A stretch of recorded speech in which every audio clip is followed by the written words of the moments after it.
संतान हन्तारो यत्पादाम्बुजरेणु स्वीयानां तन्निजाचार्य प्रणमामि मुहुर्मुहुः। यदनुग्रहतो जन्तु सर्वदुःखातिगो भवेत्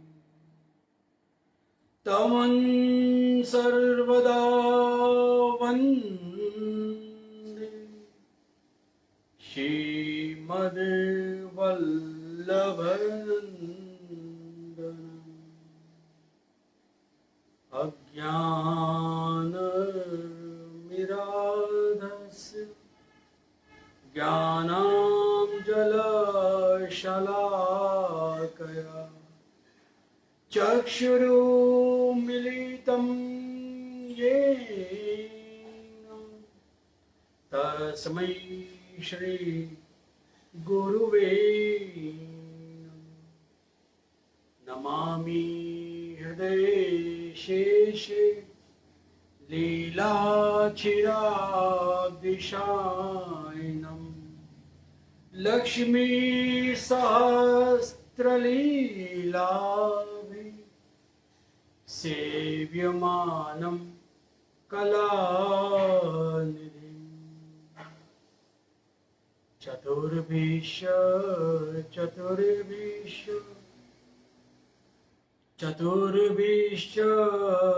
त्रिभिः षड्भिः विराजते योऽसौ पञ्चदा हृदये पञ्चदा हृदये।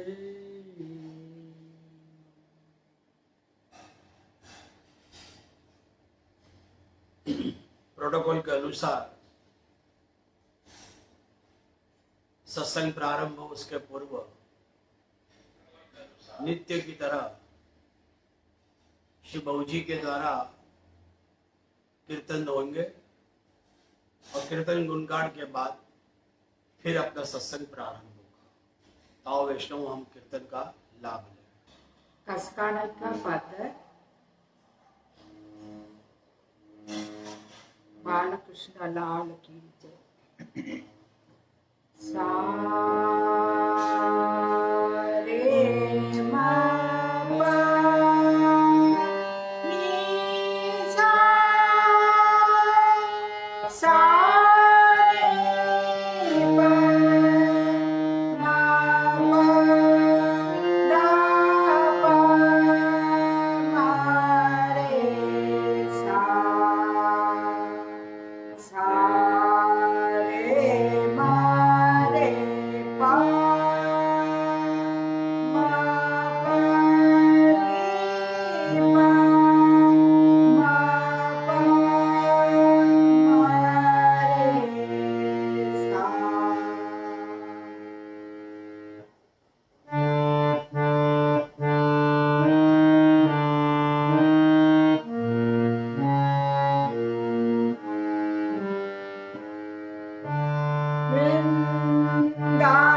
वृंदावन सगन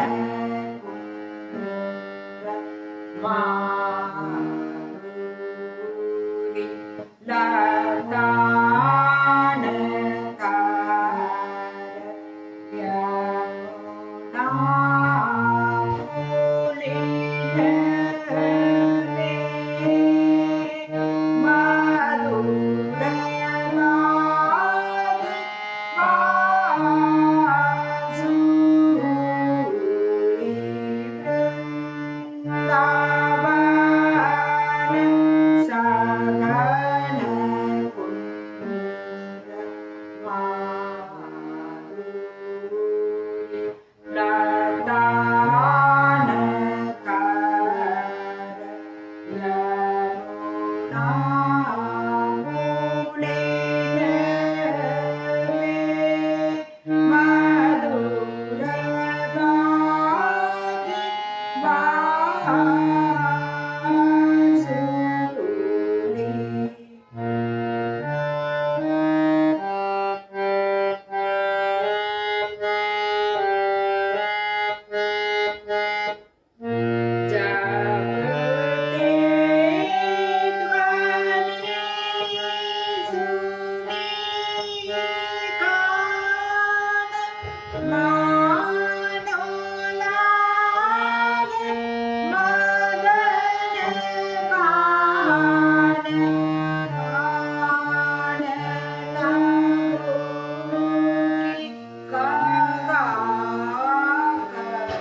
प्रेम गुंजधार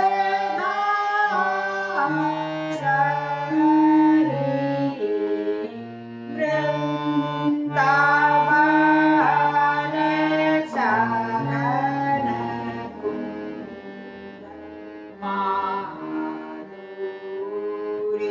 लतान कर यमुना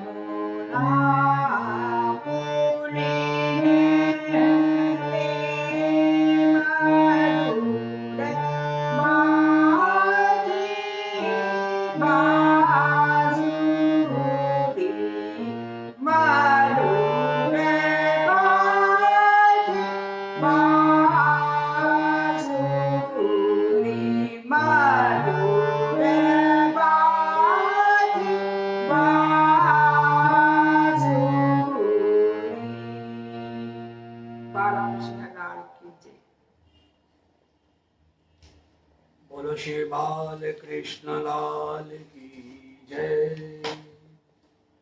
श्री गिरिराज धरण की जय। श्री वल्लभाधीश की जय। श्री गोसाई जी परम दयाल की जय। श्री श्याम सुंदर श्री यमुने महारानी की जय।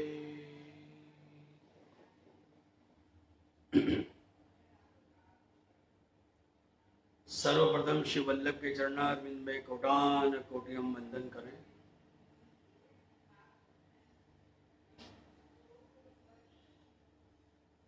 आओ वैष्णव,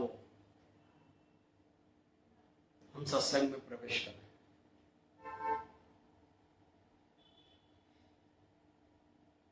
पिछली एकादशी श्री वल्लभ उत्सव था।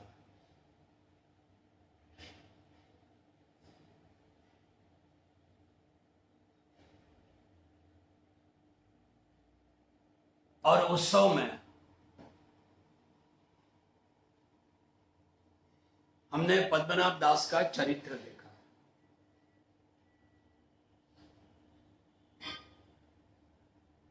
चरित्र पूरे परिवार का निश्चय किया था, लेकिन सिर्फ पद्मनाभ दास का चरित्र हम देख पाए। बाकी के प्रसंग वह आज हम पूरा करेंगे।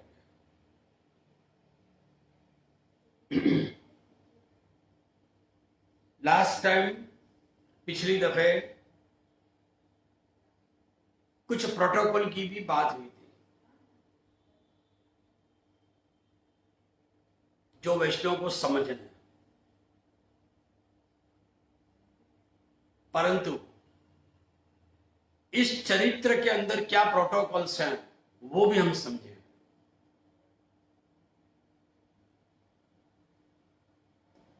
अगले सेशन से नए प्रोटोकॉल की शुरुआत होगी, जिसमें हर वैष्णव को बुक और पेन लेके बैठना है, क्योंकि जो प्रोटोकॉल की मैं चर्चा करूंगा वो पॉइंट वैष्णव को भी लिखने हैं। क्योंकि आज अपने वैष्णव समाज में बारंबार एक शंका बनी रहती है कि अशुभ की घटना घट जाए, शुभ घटना घट जाए, तो दोनों पक्ष में वैष्णव सत्संग के रूप में क्या करे और भगवत सेवा के लिए क्या विचार है। हमेशा वैष्णव में शंका बनी रहती है और बारंबार प्रश्न उठता है, और वो प्रश्न या तो कोई वैष्णव के द्वारा वो समझा जाता है या तो गुरु के द्वारा समझा जाता है। वैष्णव के द्वारा भी बात होती है तो कई बार वैष्णव भूल कर जाते हैं अनजाने में। वैष्णव ने कह दिया और वैष्णव मान लेता है, और वहां पर सेवा में अपराध होते हैं और अनर्थ हो जाता है, दोष लग जाते हैं। तो वो चर्चा अपन अगले दफे के सेशन से शुरू करेंगे। जिनमें वैष्णव लिखेगा हर पॉइंट को आराम से समझकर। और कोई शंका हो तो मुझे व्हाट्सएप पे भी प्रश्न कर सकते हैं। तो पद्मनाभ दास के चरित्र से क्या प्रोटोकॉल हमने सीखा? पहला तो प्रोटोकॉल था कि यथा लाभ संतोष, कि जीवन में जो भी प्राप्त होता है भगवत अनुग्रह समझकर उस पर संतोष करना चाहिए। व्यर्थ में उसके लिए प्रयास नहीं करना चाहिए। कहता है ना कि भूतकाल में क्या था उसका सोचे नहीं हम, भविष्य के लिए हम जो भापा मारे उससे तो बेहतर यह कि वर्तमान में क्या है हम उसमें हम संतोष करें, क्योंकि वर्तमान में जीना है। आजीविका कैसे चलानी ये दूसरा प्रोटोकॉल है। एक संसारी मनुष्य को एक वैष्णव जीवन में अपनी आजीविका कैसे चलानी ये विवेक बुद्धि से वैष्णव को विचारना है। तीसरा प्रोटोकॉल था आज्ञा का पालन। आगे आएगा सेवा कृतिर गुरु आज्ञा। गुरु की आज्ञा का पालन करते हुए हमने अपने जीवन में जो बदलाव किए हैं उस बदलाव अनुसार एक अव्यावृत्ति वाला जीवन जीना चाहिए। ये चौथा प्रोटोकॉल। पिछले वक्त में मैंने चर्चा करी थी, एक व्यावृत्ति वाला जीवन, एक अव्यावृत्ति वाला जीवन, और तीसरा था त्याग प्रधान जीवन। तो अव्यावृत्ति वाला जीवन होना चाहिए, सेवा भी करें और बाहर के जो कार्य हैं पुरुषार्थ है वो भी करें, और वो सब करते हुए आत्मधर्म की रक्षा करें। पांचवा प्रोटोकॉल है कि दया और कृपा में समझना है वैष्णव को। हमने चरित्र में देखा कि अक्का जी ने कृपा नहीं करी, अक्का जी ने दया करी थी कि मेरा वैष्णव निष्कंचन है, वल्लभ का वैष्णव। आज घर में भंडार में कुछ भी दाना नहीं है और ठाकुर जी को वो क्या भोग दे देगा, इसलिए अक्का जी ने उस पर दया करी और सीधी सामग्री जो थी वो पद्मनाभ दास के मुकाम पे भिजवा दी।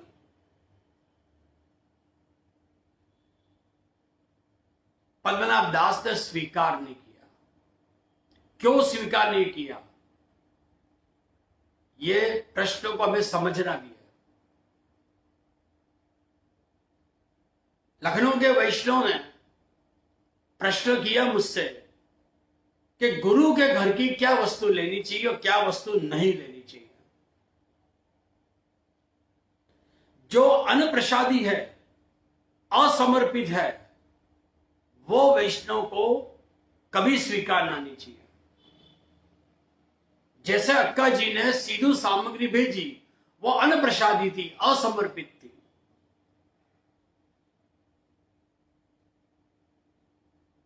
उसे वापस लौटा दिया। उसे स्वीकार पद्मनाभ दास ने किया। यह पद्मनाभ दास का एक वैष्णव तरीके विवेक है। गुरु के घर की अगर प्रसादी वस्त्र मिले तो उसे स्वीकार कर सकते हैं वैष्णव, उसे ग्रहण कर सकते हैं। गुरु के घर से सकड़ी प्रसादी आए, अनसकड़ी प्रसादी आए, दूधगर प्रसादी आए, या ठाकुर जी के कोई भी वस्त्र, प्रसादी वस्त्र उनके ठाकुर जी के लिए आए, तो भी वैष्णव उसे स्वीकार कर सकते हैं, उसमें कोई प्रकार का दोष नहीं है। लेकिन अगर हमें कोई संकोच हो जाए द्रव्य का, और बालक के घर से अगर वो द्रव्य आवे, तो उसे स्वीकारना नहीं चाहिए, क्योंकि वो अग्नि समान है। क्योंकि उस चीज से, उस पदार्थ से, उस द्रव्य से अगर हम धन कमाते हैं और उसका प्रयोग अपने जीवन में होता है, विनियोग अपने घर में होता है, तो यह बहुत बड़ा दोष हो जाता है। तो ये सारे प्रोटोकॉल्स पद्मनाभ दास के चरित्र से हमने सीखे।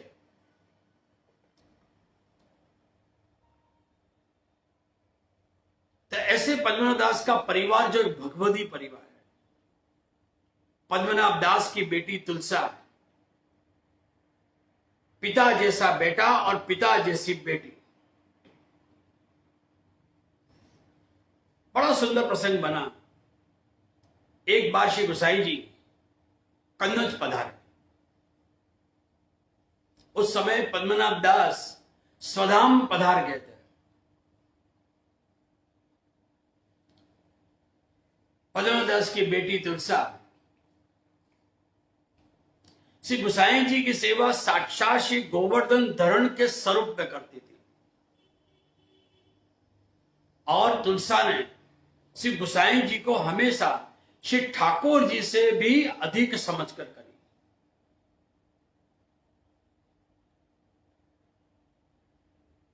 आज विनती करी कि मेरे घर पर श्री गोसाई जी पधारे।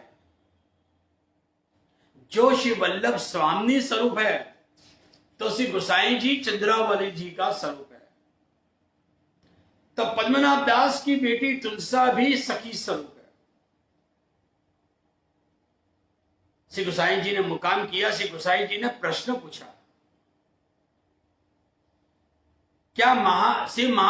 पूछा कि क्या मथुराधीश सहानुभूति जताते हैं? बड़ा सुंदर प्रश्न किया। क्या श्री ठाकुर जी की जो सेवा करती है तू, वो मथुराधीश का स्वरूप तुझे सहानुभाव जनावे? तुलसा ने बड़ा सुंदर उसका जवाब दिया। कृपानाथ, पेट भर खाइए, नींद भर सोइए और श्री वल्लभ के ग्रंथों का अवगाहन करिए। 3 रीत से तुलसा ने यह बात कही। एक तो तुलसा श्री प्रभु की स्वकीय भाव वाली सखी है। उस भाव से कहा कि महाराज पेट भर खाइए, प्रभु जितना पात्र समझकर अनुभव करावे इतना हम करते हैं। यह सानुभाव का अर्थ शुद्ध रूप से तुलसा ने चरित्र में समझाया। पेट भर खाइए अर्थात हमारे जीवन में जितना समा सके इतना हम अनुभव लेते हैं। कभी यह मत कहना कि हमें बहुत अनुभव हो रहा है। पात्र के अनुसार श्री ठाकुर जी और श्री वल्लभ कृपा करे, इतना पात्र अनुसार हमें दान मिलता है।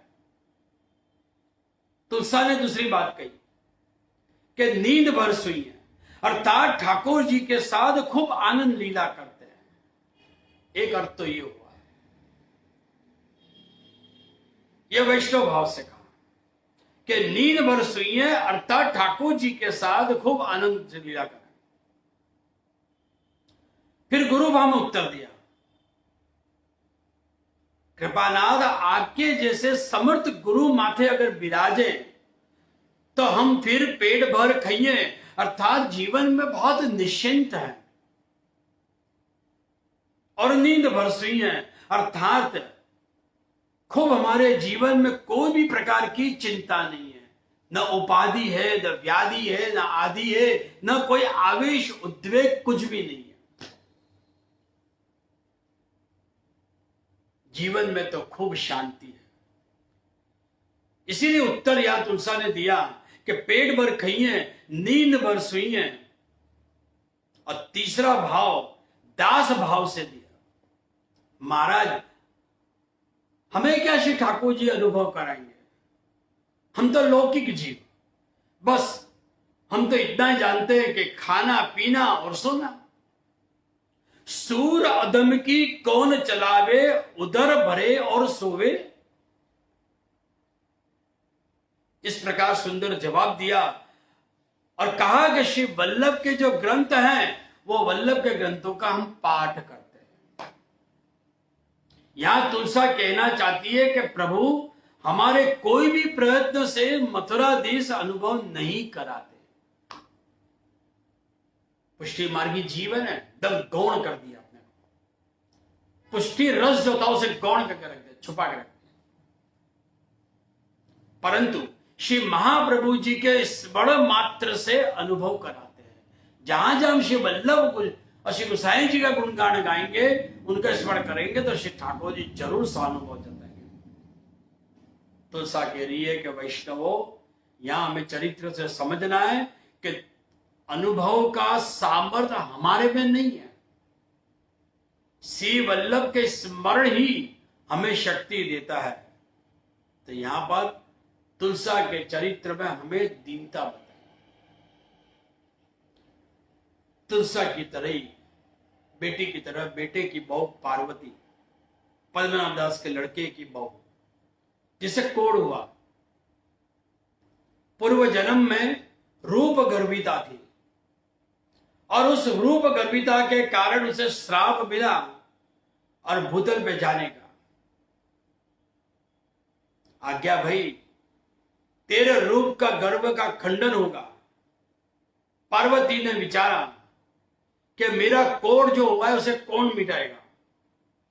कारण लीला में अपराध के कारण उसे कोढ़ हुआ। ये बात उसने पुरुषोत्तम दास मेहरा से करी।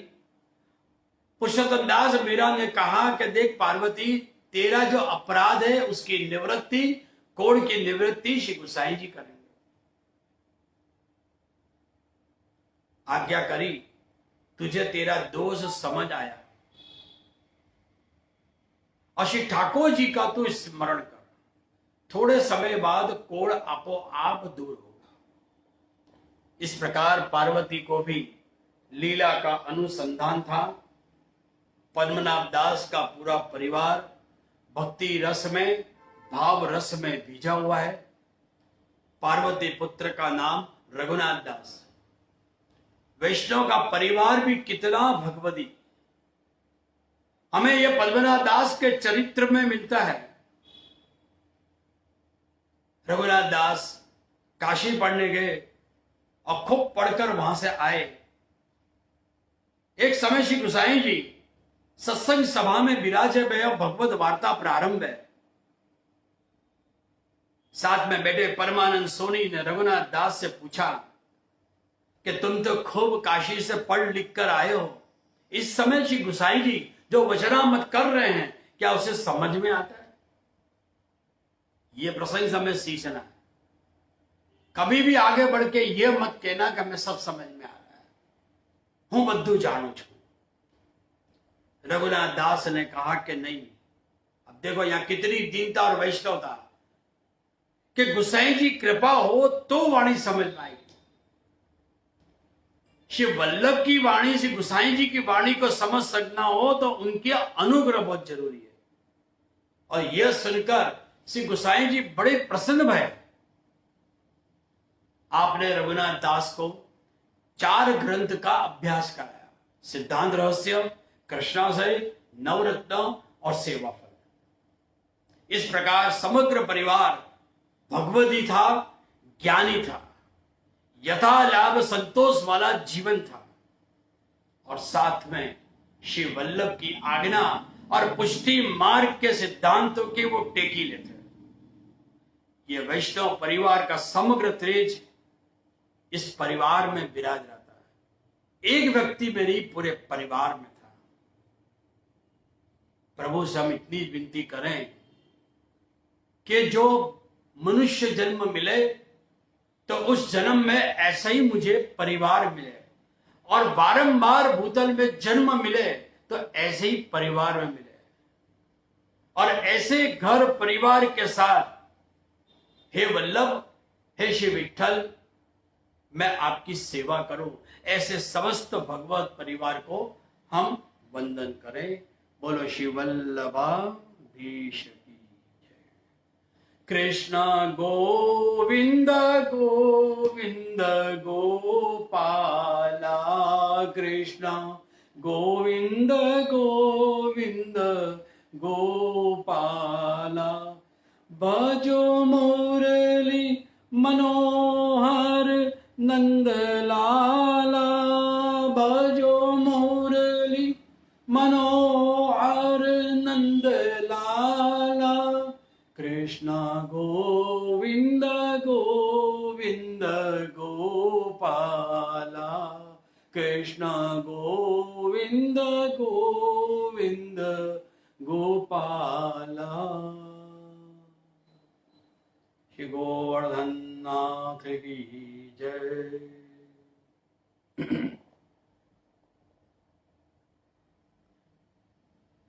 नवरत्न ग्रंथ आज से यही विषय के सेशन चलेंगे।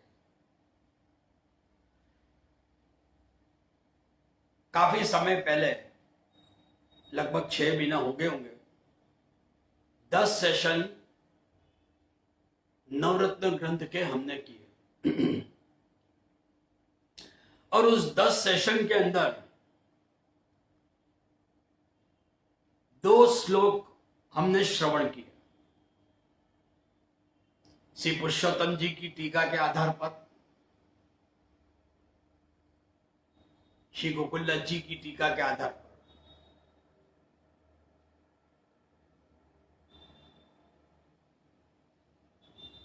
नवरत्न ग्रंथ जिन वैष्णवों ने ब्रह्म संबंध की दीक्षा ली है, उन वैष्णव के मन में जो अलौकिक चिंता होती है, उस चिंता का निवारण श्री वल्लभ ने नवरत्न ग्रंथ के अंदर रखा। और जिन वैष्णव का भगवत सेवा में मन नहीं लगता हो, उन वैष्णव के मन के निवारण के लिए आपने अनेक सिद्धांत और उपदेश, आज्ञा भी इस ग्रंथ के अंदर रखे। हमने 2 दर्शन किए श्लोकों के। आओ वैष्णवों, उन श्लोकों के साथ हम नवरत्न का पाठ करें और प्रारंभ करें सत्संग को। चिंता कापी न कार्य, सभी वैष्णव वहां से बोलेंगे। चिंता कापी न कार्य, निवेदितात्मभि कदापि। भगवान पी पुष्टिस्थो न करिष्यति लोके किंचित्।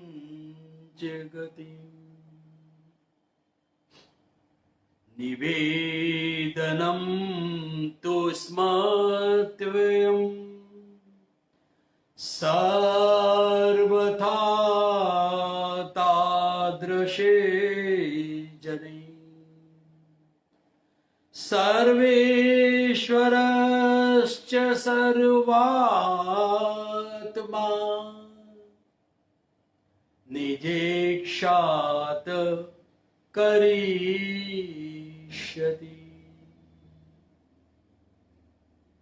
सर्वेषां प्रभु संबंधो न प्रत्येक विति स्थिति। अतो अन्य विनियोगेपि चिंता का स्वस्य सोऽपि चेत्।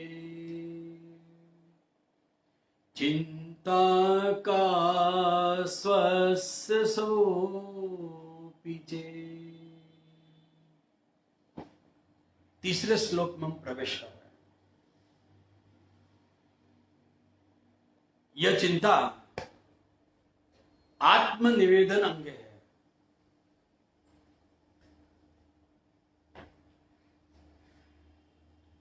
ब्रह्म संबंध द्वारा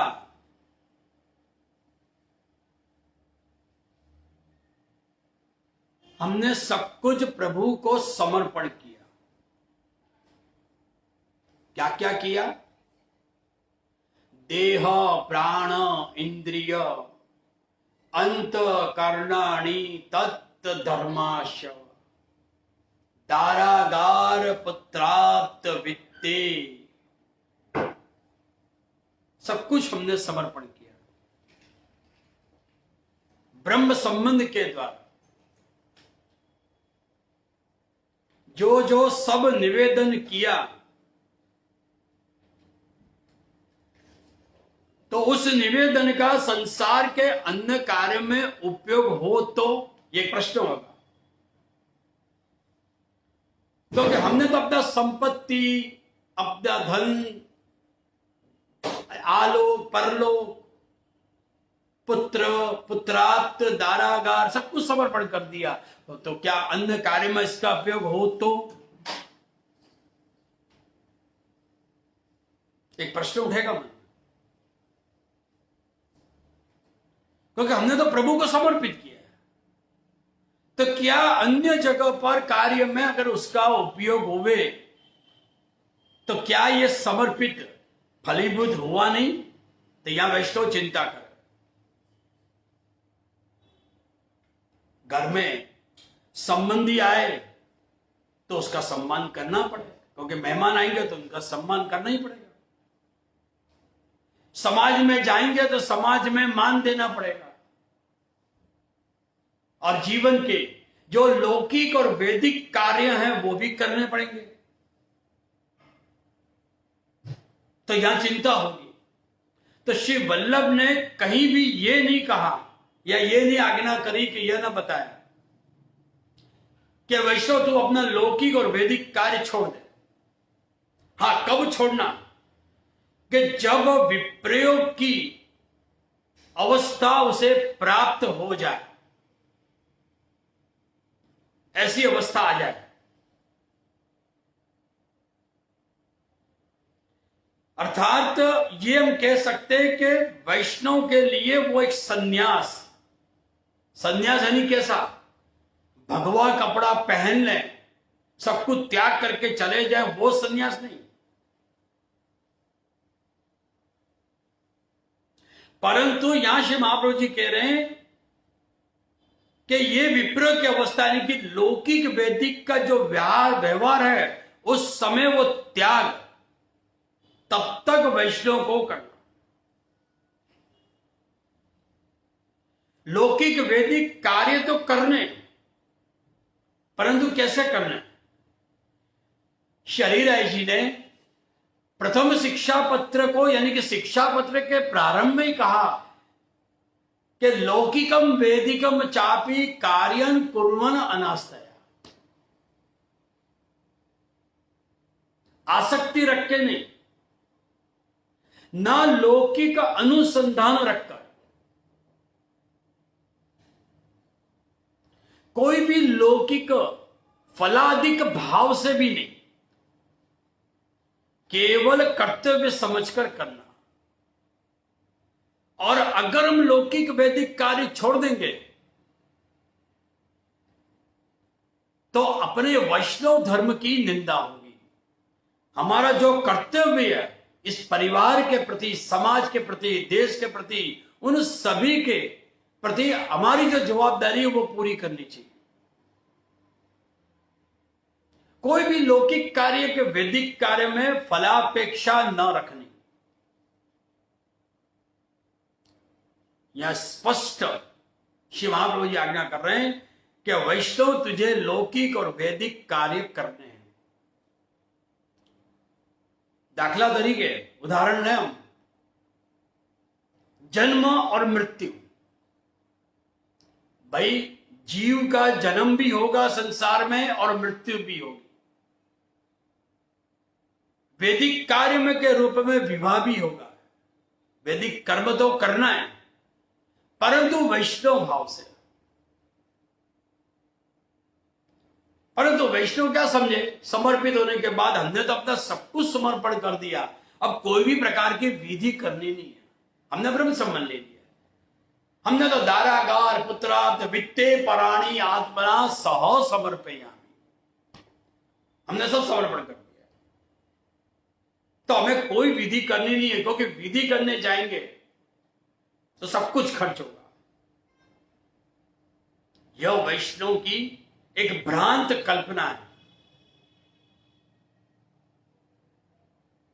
याद रखना वैष्णव, यहां महाप्रभु जी सिखा रहे हैं कि वैष्णव सनातन वैदिक हिंदू धर्म से हम अलग नहीं है। श्री वल्लभ दूसरी आज्ञा कर रहे हैं कि वैष्णव वर्णाश्रम जो धर्म है उससे भी हम अलग नहीं करते। इसीलिए जो सामाजिक व्यवस्था वेद भगवान ने जो दी है वो प्रत्येक वैष्णव को पालनी है। हाँ, लौकिक वैदिक व्यवहार कार्य यह सब कब छूटे? ये कब सब छूटेंगे? कि जब देहानु अनुसंधान छूटेगा। और जब तक देहानु अनुसंधान है, देहानु अनुसंधान का मतलब मैं और मेरा, ये प्रत्येक प्राणी मात्र के अंदर है कि ये मैं कुछ हूं, ये सब कुछ मेरा है। ये अंतःकरण में उनके चलता रहता है। और जब तक ये अंतःकरण में है तब तक लौकिक वैदिक की जो मर्यादा का पालन हमें करना है।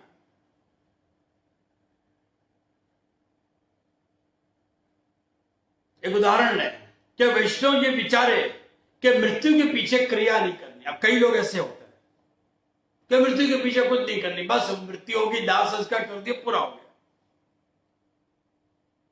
शादी ब्याह आती है तो उसमें विधि नहीं करनी, क्योंकि दोनों ही पक्ष में चाहे मृत्यु के पीछे विधि करनी पड़े या शादी ब्याह में विधि करनी पड़े, शुभ अशुभ की विधि, तो उसमें ब्राह्मण दक्षिणा देनी पड़ेगी। तो वैष्णव ये विचार करे मैंने तो सब कुछ ठाकुर जी को दे दिया है, तो मैं ब्राह्मण दक्षिणा कैसे दूं? और लोकाचार्य में शो का भी करना पड़े खर्च। लोकाचार्य में सब आएंगे जाएंगे तो द्रव्य का खर्चा होगा, तो क्या ये अन्न विनियोग नहीं होगा?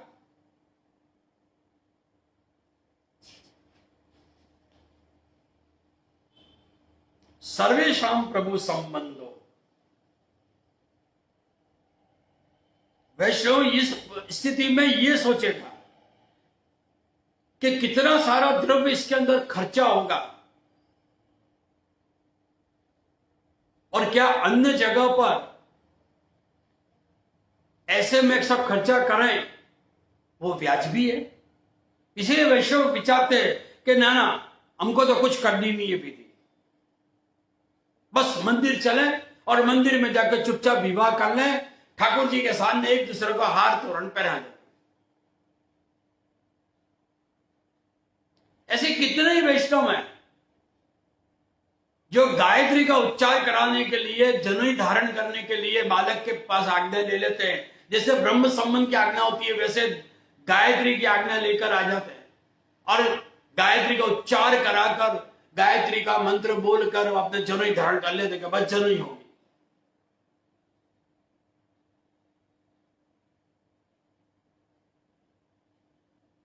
ये वैष्णव जीवन के लिए बरोबर नहीं। पूर्ण रूप से अपने यहां पर विधि होती है, क्योंकि हम हिंदू सनातन धर्म के वैदिक धर्म को मानते हैं और उस हिंदू वैदिक के अनुसार गणेश स्थापन, कुल देवता स्थापन, ये सारे स्थापन, विसर्जन, विधि सब होनी चाहिए। हाँ, गुरु को बुलाकर गायत्री उच्चार जरूर वहां करा सकते हैं। विवाह आदि पर जो चुपचाप ठाकुर जी के आगे एक दूसरे को माला पहने थे, आजकल कोर्ट मैरिज में ऐसे ही होता है, एक दूसरे को हार पहना दिया। तो शास्त्र ये कहता है कि इस प्रकार का जो विवाह है, जो विधि जो नहीं होती है, तो ये एक प्रकार से गंधर्व लग्न विधि है। याद रखना वैष्णवों, अपने यहां ब्राह्म्य, प्राजापत्य 8 प्रकार के लग्न में दूसरे लग्न को श्रेष्ठ माना है, यानी कन्यादान की जो प्रक्रिया है वो होनी चाहिए। अपने यहां शास्त्र में 3 प्रकार के दानों की मुख्यता है, उसका महत्व है। पहला तो कन्यादान। जीवन में अगर हमारी बेटी नहीं है तो हम दूसरे की बेटी का भी हम कन्यादान करें, चाहे वो कोई गरीब घर की कन्या क्यों ना हो। दूसरा है भूमि दान करें, और तीसरा है अपने जीवन में गौदान करें। पर सामने जिसको दान कर रहे हैं उसको पात्र समझ कर करें। हां, जो कर व्यवहार है, जैसे विवाह आदि में कर व्यवहार, लेन देन का व्यवहार, वो भले नहीं करो तो चले। लौकिक में जो लेना देना है वो नहीं हो तो चले, खाना पीना है, धूम धड़ाका है, वो सब नहीं हो तो चले। परंतु आवश्यक कार्य जो लौकिक और वैदिक कार्य, वो तो करना ही है ये वैष्णव को, और उसमें जो विनियोग हो तो वैष्णव को चिंता करने की जरूरत नहीं है। इसी संदर्भ में हमारे श्री हरिराय जी ने इस पक्ष को और ज्यादा सुंदर इससे समझाया कि विवादी कार्य सु बधवा, विवाह आदि जो कार्य है, जो वैदिक कार्य हैं, किस भाव से एक वैष्णव को करना चाहिए, उसका जवाब वहां पर इसी श्लोक के अंत में दे दिया शैरा जी ने, सेवार्थ मानस। सेवा के अर्थ में यह विचारना है कि हम जिसके साथ शादी कर रहे हैं वो एक कन्या जरूर है, लेकिन हमारी दृष्टि से वो एक वैष्णव है।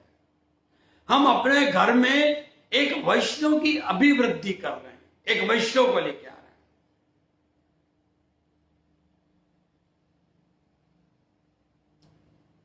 तो इस भाव से करना चाहिए। तो उसमें अगर धन का खर्चा होता है तो उसमें कोई प्रकार की चिंता नहीं करनी।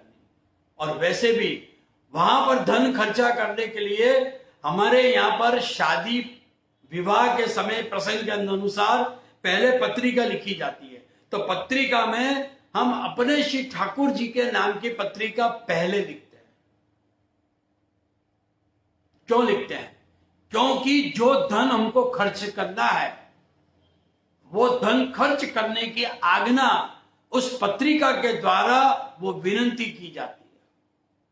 इसलिए अपने यहां पर गुरु घर के ठाकुर जी की पत्रिका पहले बनती है। ठाकुर जी की और गुरु घर की दोनों की पत्रिका, दोनों की आज्ञा लेकर फिर हम अपने प्रसंगों को आगे बढ़ाते हैं। तो ऐसे में अगर विनियोग हो तो वैष्णव को चिंता ना करनी, चाहे जन्म के कार्य हो, चाहे मृत्यु के कार्य हो, चाहे जिस समाज में हम रहते हैं सामाजिक कार्य हो, जिस देश में रहते हैं, जिस देश में हम जन्मे हैं उस देश के प्रति हमारे जो कार्य हैं, जिस राष्ट्र में रहते हैं उस राष्ट्र के जो कार्य हैं, उनके अंदर अगर खर्च करना पड़े तो खर्चे करें, तो उसकी चिंता करने की जरूरत नहीं है। श्री वल्लभ ने यहां आज्ञा ऐसी नहीं करी, जो हमारे जिस देश में जन्मे उसका जो ऋण है वो पूरे न करें। हमारी भी देश के प्रति, समाज के प्रति, राष्ट्र के प्रति हमारी एक भावना होनी चाहिए। यहां पर यह समझाया क्या द्रव्य है तो वैष्णव को भोग परायण जीवन न जीना चाहिए। तो प्रभु संबंध जो जो जहां जहां जो कार्य हैं वो सारे कार्य हमें करने चाहिए। परंतु होता है क्या उल्टा, सत्संग को अपन नक्की करते हैं, सत्संग के नाम पर कितना खाना पीना होता है। विदेशों के अंदर तो सत्संग में फोन करके ये पूछते हैं कि सत्संग है आपके यहां तो का मीनू क्या है, और उस मीनू के द्वारा अपनी चॉइस से वो लोग कहते हैं कि भाई मेरे को डायबिटीज है, मेरे को शुगर नहीं चलेगा, भाई मैं हार्ट पेशेंट हूं, मुझे तला हुआ नहीं चलेगा, भाई भोजन है, व्यवस्था है डिनर की, लंच की, तो वो लोग सत्संग में आएंगे, नहीं तो जो व्यवस्था नहीं है तो नहीं है। और वैष्णव भी वहां पर विदेशों के अंदर देखने में आया है कि सब अपने अपने घर से अच्छी अच्छी चीजें घर से बना के लाना है, और उसमें भी चरसा चरसी हो गए। ये तो वही वाली बात हो गई कि पहले पेटोबा फिर विठोबा, पहले पेट राम फिर आत्मराम। विचार करो कि जो हम भोग परायण रहेंगे तो प्रभु की प्रसन्नता कहां? क्या प्रभु प्रसन्न होंगे?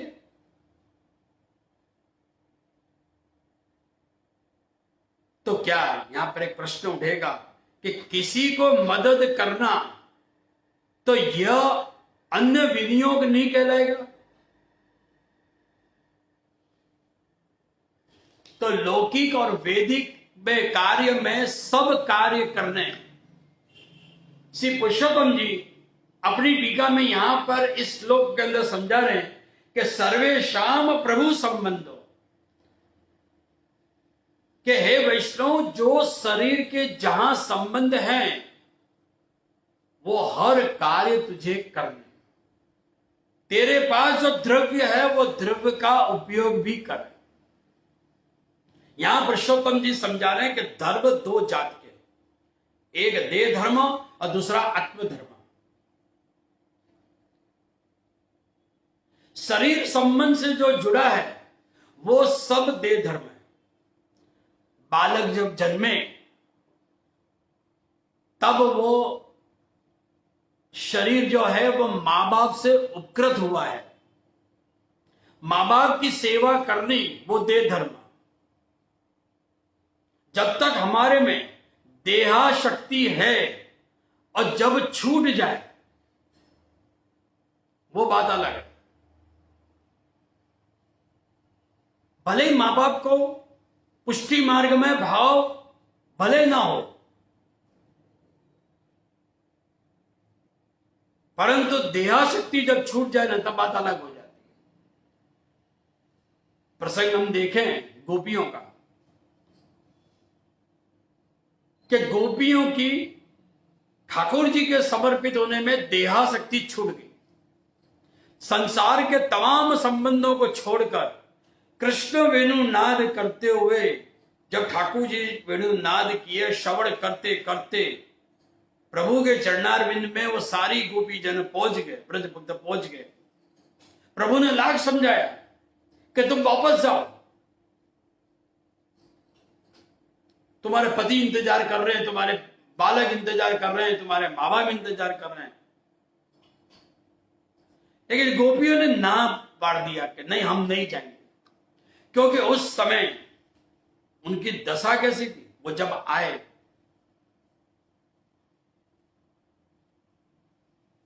जब उनका देहानु अनुसंधान नहीं रहा। वैसे तो पुष्टि मार्ग में 3 दशा और है, प्रेम, आसक्ति और व्यसन। जैसे मदिरा पीने से मनुष्य का देहानु अनुसंधान नहीं रहता है, वैसे भगवत प्रेम की मदिरा पीने के बाद लौकिक वैदिक का अनुसंधान नहीं रहता। कुंभनदास श्रीनाथ जी के साथ हर लीला में साथ में पधारते। एक समय माखन चोरी की लीला हुई।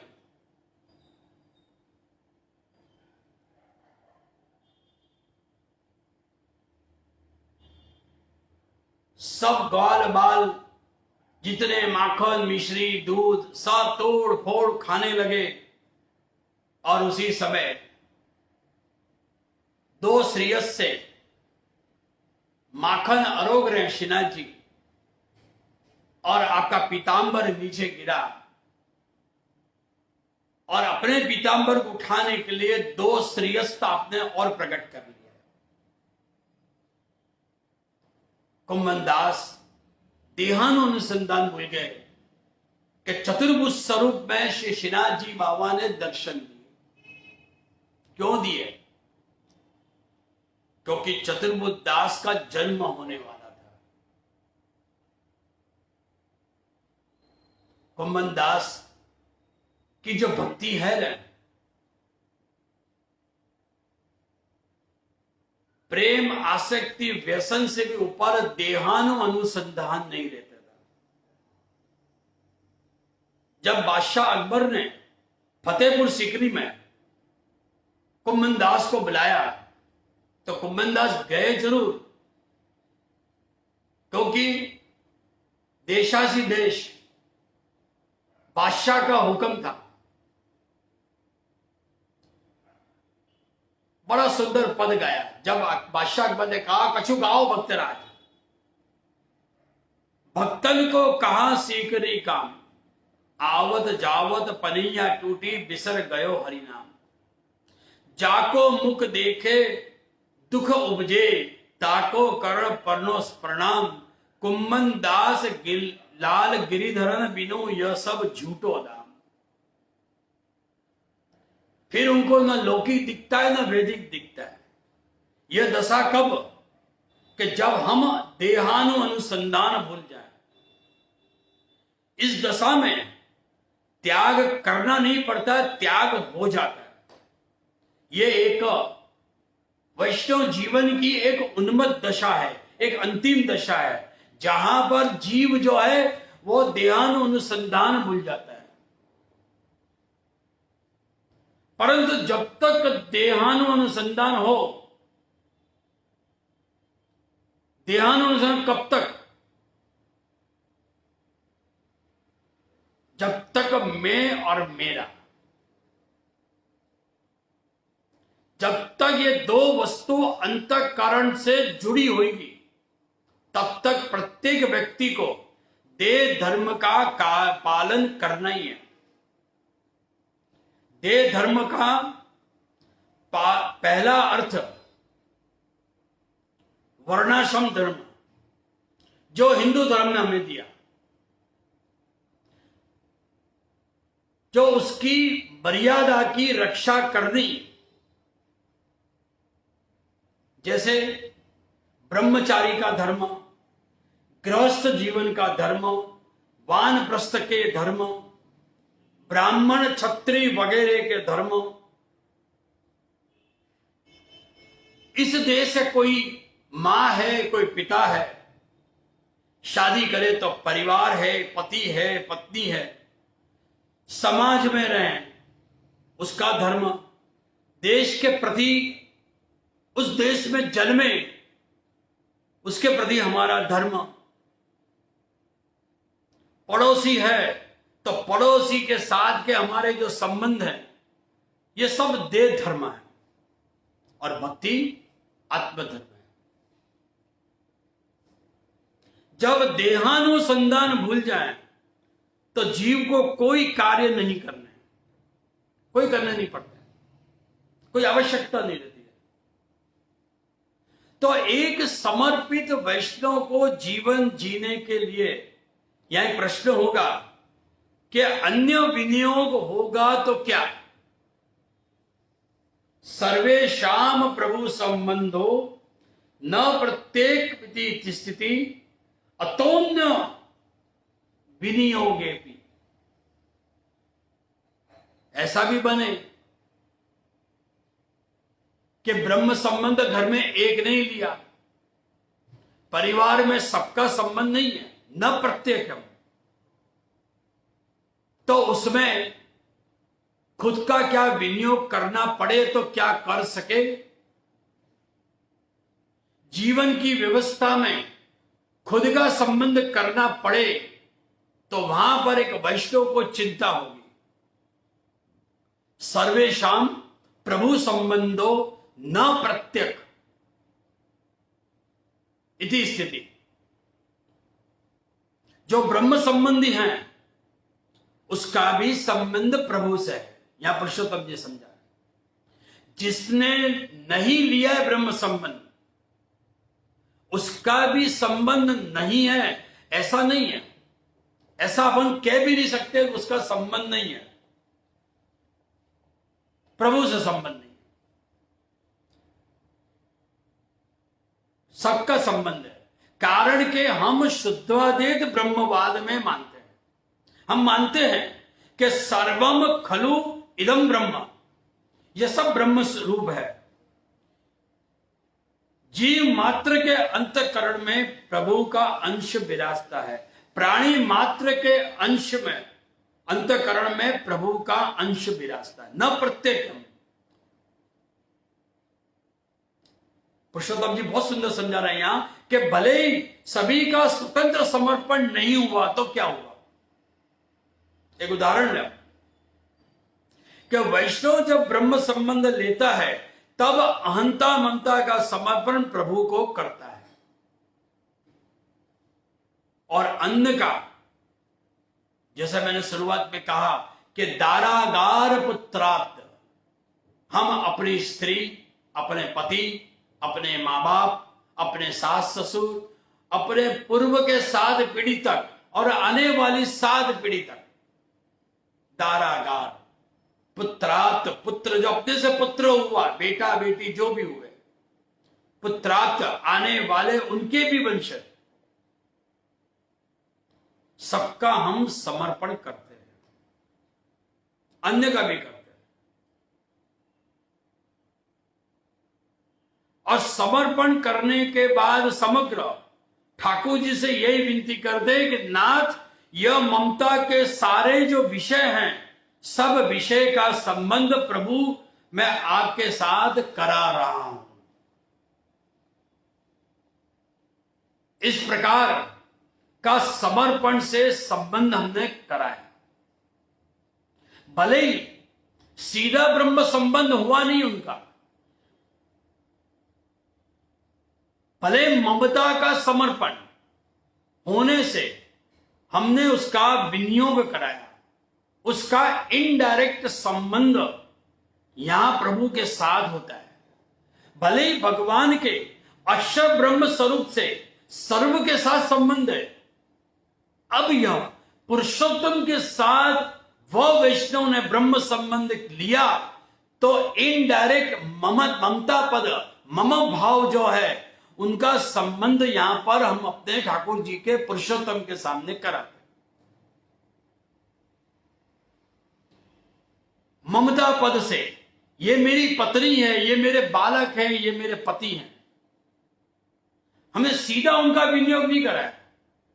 हमने अपने जिनके साथ बनी ममता है, ये मेरे हैं, वो ममत्व भाव के साथ हमने वो ममत्व भाव अपने संबंध कराया। ये जीव हैं, ये वैष्णव हैं, आप स्वीकार करो। दारागार पुत्रात वित्ते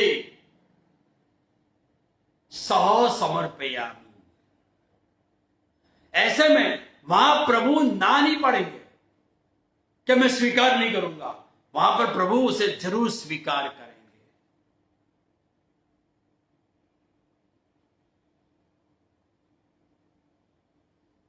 तो यहां पर एक चीज तो समझनी है, यहां पुरुषोत्तम जी कह रहे हैं कि वैष्णव कुटुंब परिवार में लौकिक इस अर्थ में संबंध न रखने हैं, यहां अलौकिक वैष्णव का संबंध हमारा उसके साथ होना चाहिए।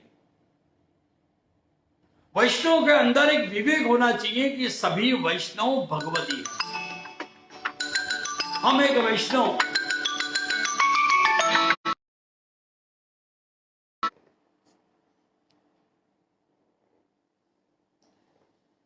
शिवाल कृष्ण लाल की जय। हम एक वैष्णव परिवार है, हमारा जो परिवार है वैष्णव परिवार है।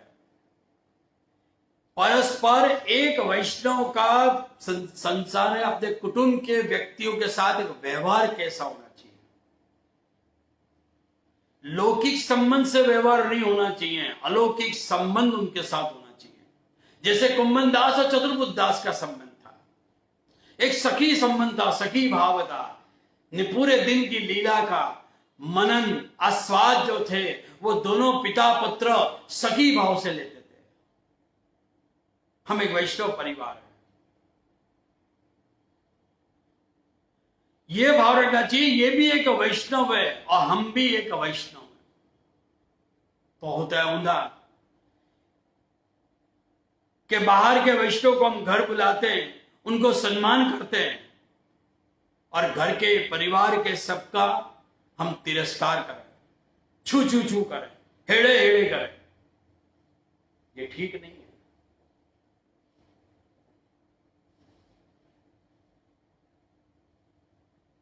क्यों ठीक नहीं है? कारण के अंत में हम श्री ठाकुर जी के बने हुए हैं। हमने भी समर्पण किया है और हमारे ममत्व भाव जो है पदार्थ जो उनका भी संबंध प्रभु से करा है। हमने ममता का समर्पण किया है, तो ममता का समर्पण करने से वो भी वैष्णव बने हैं।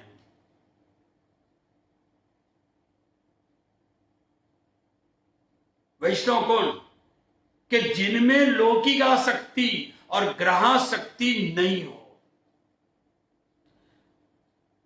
हर संबंध में एक अलौकिक भाव होना चाहिए, उस स्वरूप को हम समझें।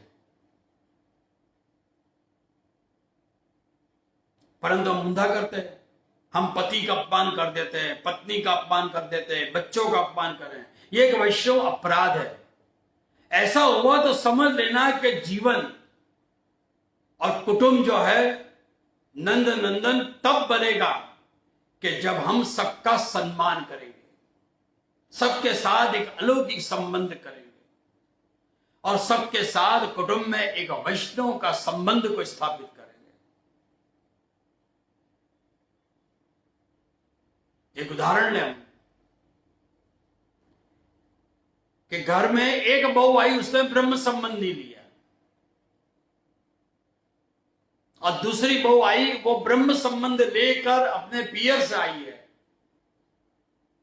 तो बड़ी बहू का हम तिरस्कार करेंगे और छोटी बहू का हम सम्मान करेंगे। ये तो अवैष्णव है। उसे ताना मारेंगे, उसे ना बुलाएंगे। परिणाम क्या होगा कि धर्म के पीछे क्लेश परिवार में होगा, और यह बात जब समाज में पहुंचेगी, समाज में चर्चा होगी कि पुष्टि मार्ग तो ऐसा ही है। विचार करो कि धर्म के नाम पर कितनी जड़ता है। लाख कोशिश करें ना, कितना भी प्रयत्न कर लेना, तब भी मानते नहीं। याद रखना कि ब्रह्म संबंध में सभी का हमने समर्पण किया है। पुत्राप्त, दारादार जो शब्द हैं, इनके अंदर सारी संबंध जो हैं वो सब आ गए।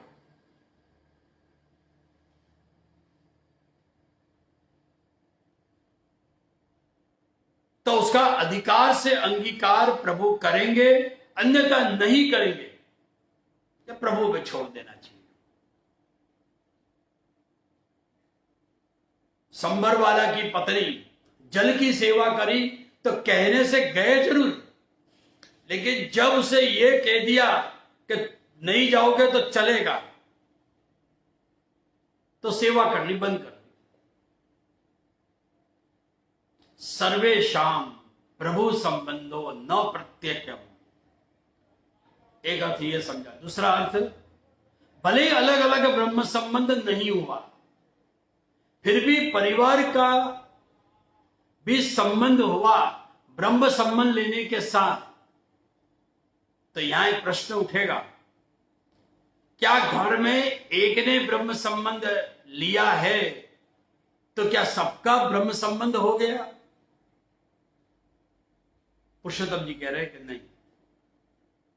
जिसने खुद की अहंता ममता सौंपी वो तो सफल होगा, परंतु अन्य जो वो वाया वाया गया है, यानी कि किसी के थ्रू गया है, लेकिन उससे भी अहंता ममता प्रभु को सौंपनी चाहिए, उसकी स्वतंत्र सौंपनी चाहिए, क्योंकि उसका आत्मनिवेदन होगा तो सीधा अंगीकार होगा।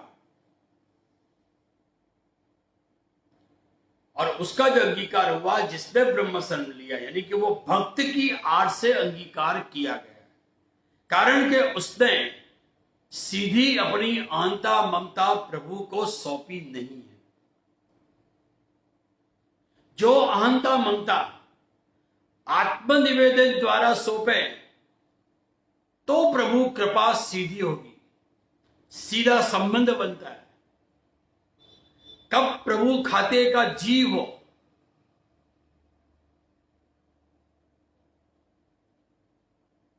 वह प्रवाही में पड़ा जीव नहीं हो। जो अपने कुटुंब में प्रवाही जीव हो तो अपनी अहंता ममता से स्वीकार करें। तीसरा अर्थ, ब्रह्म संबंध के बाद तीन स्थिति के भाव उत्पन्न होते हैं। एक तो उत्तम भाव, दूसरा मध्यम भाव, तीसरा है कनिष्ठ भाव। उत्तम भाव, ब्रह्म संबंध के बाद उत्तम भाव किसका? जिसकी सेवा में अधिक रुचि हो, मन होवे कि मैं सुंदर सामग्री सिद्ध करूं, विविध प्रकार के श्रृंगार श्री ठाकुर जी को मैं धराऊं। जैसे रुक्ष्मणी कात्यायनी व्रत करने के लिए गंगा किनारे नहीं गई, उसने रोज सुबह नई सामग्री सिद्ध करती ठाकुर जी को, फिर ठाकुर जी को जगाती, भोग धरती। ये उत्तम भाव। मध्यम भाव, जिसको थोड़ी रुचि हो, जैसे अपनी मां के पास जाकर सेवा में हाथ बटाना, सास पत्नी सेवा करती हो तो उसमें जाकर अपने हाथ पवित्र करना। माला सिद्ध होती है तो चलो मैं माला सिद्ध कर दूं। कोई वस्तु लानी है बाहर से तो क्या मैं बाहर से ले आऊं। मन में भाव उठे मैं ठाकुर जी को कीर्तन करूं तो क्या चलो मैं कीर्तन करूं। यह मध्यम भाव। और कनिष्ठ भाव, जिसको बिल्कुल रुचि नहीं हो, न फूल चुनने में, न लाने में, न दर्शन में। ठाकुर जी के दर्शन खुलेंगे तो भी वो नहीं जाएगा, उसका विचार ही नहीं होगा मैं जाऊं। उसके मात्र रुचि हो तो केवल लौकिक में। सेवा की कहेंगे तो जाएगा जरूर, लेकिन मन नहीं उसका। एक ही कुटुंब में तीन प्रकार के भाव, उत्तम, मध्यम और कनिष्ठ। तो घर में बड़े जो हैं वो स्वाभाविक है उनको चिंता होगी कि उत्तम के ऊपर खूब कृपा होगी, मध्यम के ऊपर थोड़ी कृपा होगी, तो कनिष्ठ के ऊपर क्या,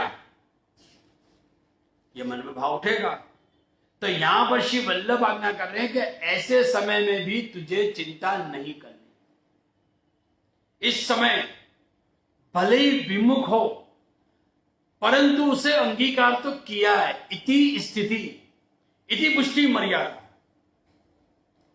इस प्रकार प्रभु के अंगीकार की मर्यादा है।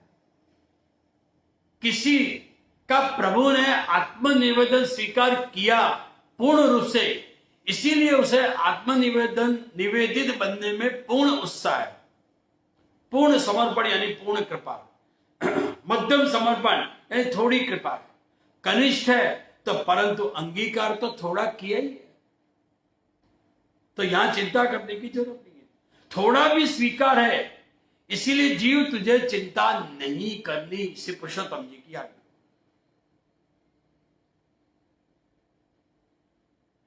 अंगीकार की मर्यादा में कुटुंब में भेदभाव लगेगा, यह सहज भावना हृदय में जगती है।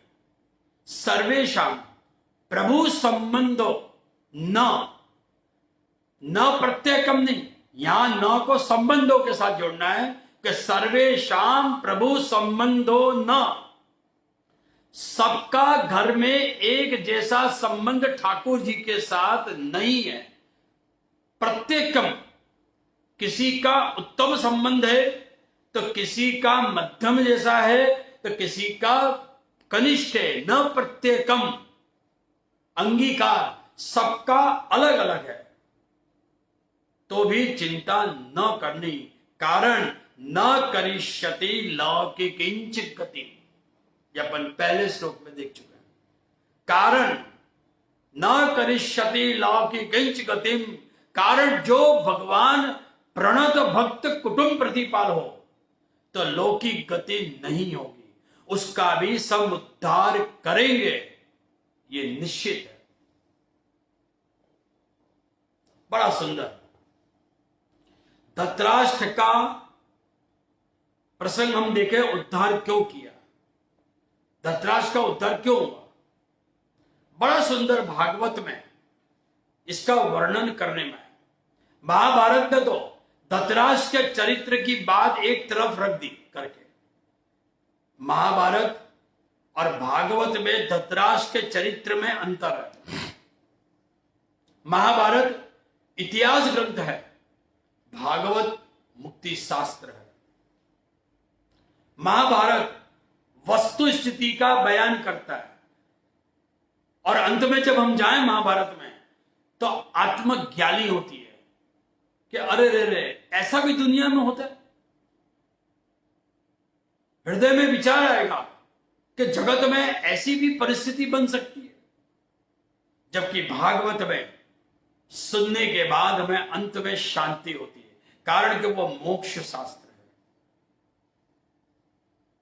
धृतराष्ट्र को मुक्ति का प्रसंग महाभारत में नहीं आता, भागवत में बड़ा सुंदर वर्णन है,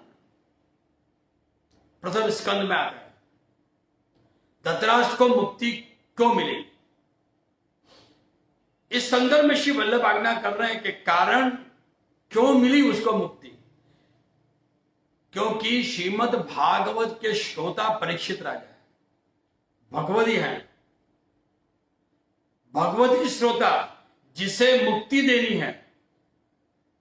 एक कुटुंब में भगवती का जन्म हो तो उसका कितना महत्व, खुद मुक्त होगा और साथ में अपनी पीढ़ी को भी वो मुक्त कराएगा। उसकी पीढ़ी को भी और खुद को भी मुक्त होना है। परीक्षित के पूर्वजों को मुक्ति देने की आज भगवान ने जवाबदारी दी। पहले पांडवों को मुक्ति मिली कारण कि वो भक्त थे। पूरे महाभारत में धृतराष्ट्र को मुक्ति न मिले, उसका कारण वो आंख से भी अंधा था और अंतःकरण से भी अंधा था। विदुर जी को प्रभु ने प्रेरणा करी, भक्त द्वारा भगवान बहुत से कार्य इस संसार में जगत में करते हैं। भक्त भगवान का मन है, भक्त जो करे वह प्रभु इच्छा से करते हैं। प्रभु इच्छा, इसका साकार स्वरूप जो है ना वो भक्त है। प्रभु इच्छा से भक्त विश्व में विचरण करता है, साकार करने के लिए विश्व में कार्य करता है। प्रसंग पढ़ें तो प्रभु की अनंत करुणा कितनी। कहा धृतराष्ट्र जिसे कभी मुक्ति न मिले, जिसने पूरी भगवत गीता सुनी फिर भी उसकी आंख न खुली। और मजे की तो बात यह कि धृतराष्ट्र ने भी गीता सुनी और अर्जुन ने भी गीता सुनी, मुक्ति का अधिकार उसे मिला और अर्जुन को मुक्ति मिली। अर्जुन ने यह कह सका कि करिष्य वचनं तव, और धृतराष्ट्र के मन में कोई भाव न जगा, सुनने के बाद भी मुक्ति का अधिकार न मिला। भक्ति की वाणी भी कभी बीजात्मक होती है और फलात्मक होती है। विदुर जी आए धृतराष्ट्र के पास और धृतराष्ट्र से कहा कि भैया अहो बलियसी जंतो जीवित आशा, अभी और कितने वर्ष जीना है। धृतराष्ट्र कहे कि विदुर मुझे बहुत ही संतोष है। विदुर जी ने कहा कि भैया ऐसा नहीं लगता है कि भीम देव के हाथ का भोजन कर रहे हो, स्वान की तरह कर रहे हो कि अपने बच्चों का जाने पिंड खा रहे हो। 100 पुत्र चले गए फिर भी जीना है, जीवित आशा है। तो क्या विदुर जी धृतराष्ट्र को क्या निराश करने आए थे? नहीं, आज धृतराष्ट्र को वो स्मरण कराने आए थे कि तेरे मृत्यु का समय आ गया, अंतिम समय आ गया है। विदुर जी आकर उसको खबर कर रहे हैं, दादा अब जीने का समय केवल 5 दिन का बचा है। भगवत कृपा भई एक भक्त के द्वारा मृत्यु की याद कराई। मृत्यु का स्मरण होते ही धृतराष्ट्र के मन में वैराग्य जागा। भागवत में पहली बार शब्द आया धृतराष्ट्र के लिए कि प्रज्ञा चक्षु बोधित आज मैं यहाँ। बाकी तो धृतराष्ट्र कभी भी प्रज्ञा चक्षु बनाई नहीं। प्रज्ञा चक्षु बोधित, उसका नाम पड़ा प्रज्ञा चक्षु। भक्त के एक शब्द से आज धृतराष्ट्र की आंखें खुल गई। गांधारी से कहा कि चलो, सप्त श्रोता आए, एक पर्णकुटी में वास किया। भगवान और भक्त की कृपा धृतराष्ट्र गांधारी पर हुई। 5 दिन में भगवत कृपा से अष्टांग योग की सिद्धि मिली और देव धारणा उनके अंतःकरण में आई। धृतराष्ट्र के जीवन अवस्था में आत्मा और परमात्मा एक बने। पर्णकुटी में आग लगी, स्थूल देह भस्मीभूत बना, मुक्ति मिली। किसकी कृपा से? परीक्षित की वजह से। परीक्षित उनके कुल का। विचार करो, पापी का भी उद्धार प्रभु करते तो चिंता न करें। हम जीव को प्रभु को सौंपे। किसी को अच्छी आदत है तो किसी को गलत आदत है, दोनों प्रकार की आदत है, फिर भी उसे सतमार्ग पर ले जाने की कोशिश करनी चाहिए। यूं नहीं कि उसे भगवान भरोसे छोड़ देना चाहिए। हम कितनी बार कहते हैं कि ठाकुर जी करेंगे ना, हमें प्रयास करना है, उसे सतमार्ग पर ले जाना है, उसके पीछे वो सारे कर्म करने हैं। तो जीव कैसे कृतार्थ बने, जीव कैसे प्रभु परायण बने? जो परिवर्तन ना आए तो वैष्णव को दुखी होकर मन रूपी मंदिर को जलाना नहीं है। उस समय दुखी नहीं होना है। सर्वेषां प्रभु संबंधो न प्रत्येकम इति स्थिति, अतः अन्य विनियोगे भी चिंता का। वो पैसे भी उड़ा दे, होता है कितनी बार पैसे उड़ा देते हैं, द्रव्य खर्चा हो जाता है, कभी सन्मुख नहीं होता है। न करने जैसे कार्य भी वो करता है। उसको दर्शन के लिए कहो तो वो दर्शन करने भी नहीं आएगा ठाकुर जी के लिए, घर में होते हुए भी नहीं आएगा। और उसका अन्य विनियोग होता हो, अन्य जगह विनियोग करे, खूब खर्चा करे, और वो भगवान में विनियोग न करे, अर्थात भगवान में विनियोग न हो, तो भी वैष्णव को खेद न करना है, उसे खेद नहीं करना है। उसे मन में प्रभु को सौंपे, विनती करनी कि नाथ, हे प्रभु, ये जीव आपका है। बस इतना ही जो विचार आवे ना, तो संसार में कैसे रहना, ये एक वैचारिक विवेक है। हम देखते हैं कि वैष्णव 99% शारीरिक विवेक पालते हैं, परंतु मानसिक विवेक जो है वो नहीं पालते। वैष्णव को प्रत्येक कार्य में मानसिक विवेक जरूरी है, और उस विवेक को पालना ही है। श्री वल्लभ के ग्रंथ में मानसिक विवेक को श्री वल्लभ ने सिखाया। कभी ऐसा भी बनता है कि स्वस्व सोपी चेत, अन्य अपना विनियोग भी होता है। स्वस्व सोपी चेत, अपना बेटा व्यापार करे, धंधा करे, बिजनेस के अंदर नुकसान भी करता है, और उस बिजनेस के नुकसान की भरपाई हमारे घर के जो द्रव्य है उनसे करना भी पड़े। सही मार्ग के लिए वो द्रव्य खर्चना पड़े, तो अन्य जगह विनियोग होगा, वो द्रव्य वहां जाएगा, तो हमें चिंता होती है। तो यहां विवेक बुद्धि से वैष्णव को विचार करना है कि सही मार्ग के लिए जो द्रव्य दिया गया है वो द्रव्य अपना देवी द्रव्य नहीं है। जैसे डॉक्टर के यहां खर्चा होता है, बड़े बड़े खर्चे आते हैं, ट्रीटमेंट होती है, तो उस समय भी शरीर के लिए वो जरूरी है खर्च करना, तो वहां पर उसे देवी द्रव्य न समझे। अपने यहाँ पर द्रव्य के कई प्रकार समझाए शरीर जी ने, देवी, आसुरी, वैदिक, मर्यादा।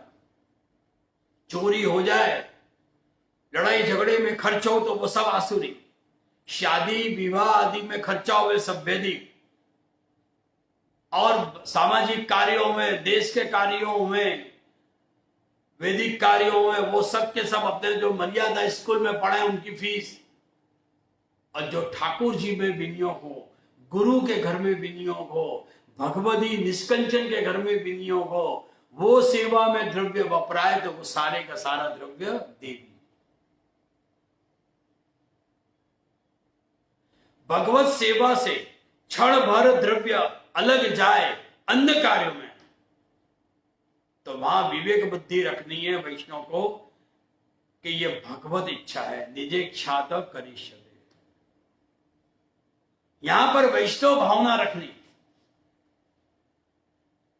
अंत में कहा श्री बाबू जी ने कि स्वस्य सोपी चेत सर्वेशाम प्रभु संबंधो न प्रत्येक विधि स्थिति अतोन्य विनियोगे भी चिंता का स्वस्य सोपी चेत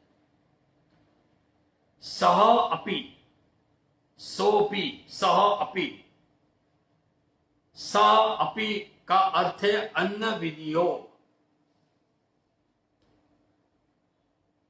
खुद का भी विनियोग हो तो भी का परिदेवना अर्थात दुख, और परिवेदना और परिदेवना ये दो शब्द अपने यहां पर आते हैं। चेत अन्य जगह हो अगर विनियोग तो भी दुख न करना, ये आज्ञा श्री महाप्रभु जी की। खुद का विनियोग हो जाए, कुटुंब का अन्य विनियोग हो जाए तो भी चिंता न करनी, ये श्री वल्लभ की आज्ञा। तो इस श्लोक के अंदर ग्रह जो हैं वो मंगल ग्रह है, जो मंगल करना रहे। इसी तरह वैष्णव का अंतकरण भी मंगल करनार है। इस श्लोक में रत्न परवालु यानी विद्रुम, विद्रुम का अर्थ प्रभु की तरफ गति करना, जो गति दे, वो रत्न इसके अंदर विराजमान है। और इस श्लोक के अंदर बालक श्री गोकुलनाथ जी हैं और स्वरूप भी श्री गोकुलेश जी। श्री गोकुलेश जी ने वरदान दिया प्रभु परायण का, और सब वैष्णव का जीवन मंगलमय बनाने का। इसीलिए आप स्वयं खुद भी और पुरुषोत्तम स्वरूप से, दोनों स्वरूप से श्री गोकुलनाथ जी इस तीसरे श्लोक के अंदर विराज रहे। इसलिए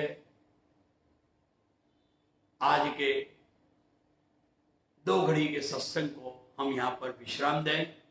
अगली 11 के दिन हम फिर एकत्रित होंगे नए 4थे श्लोक के साथ। तो ज्यादा समय न लेकर आज के तीसरे श्लोक को हम श्री वल्लभ के चरणारविंद में सौंपे। बोलो श्री वल्लभाधीश की जय। श्री श्याम सुंदर श्री यमुने महारानी की जय। श्री गिरिराज धरणी की जय।